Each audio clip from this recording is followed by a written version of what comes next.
I built a lot of dog houses over the years working with animal rescue, and they've changed over time. I've discovered features that I can build into them.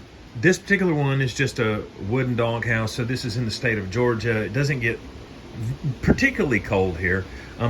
This one's on the front porch. It actually has a heater inside of it. If you have a heater inside of a dog house, you're going to want to put something over the entrance.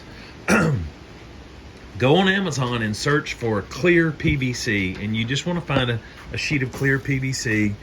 You want to find the thickest stuff that you can get, and the general idea is that it's going to be over the entrance. You're going to cut some slits in it. You can see I used just a piece of quarter round, and it's actually PVC quarter round to hold it in there.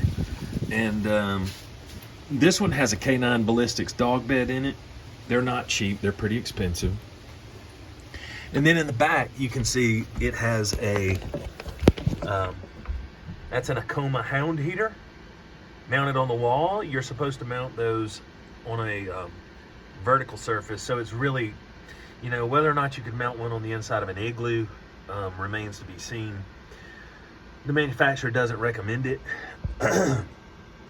So it's just not an insulated, the walls of the doghouse are not insulated.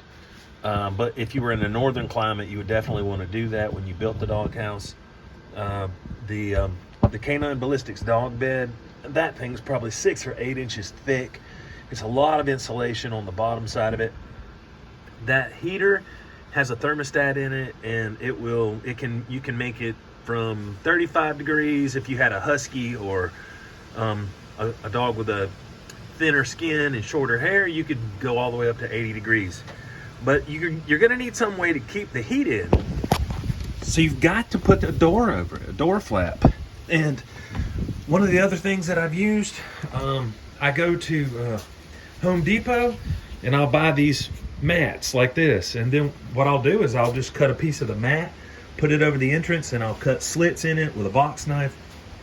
And then the dog will learn to go in and out. Sometimes you'll get a dog that just chews it all off.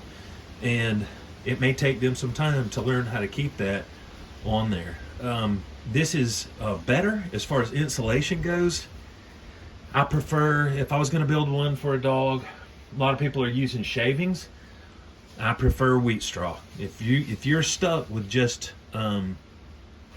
natural materials and you don't have a lot of money to spend, stuff that doghouse full of wheat straw, but you're gonna need to put something over the entrance to keep the heat in.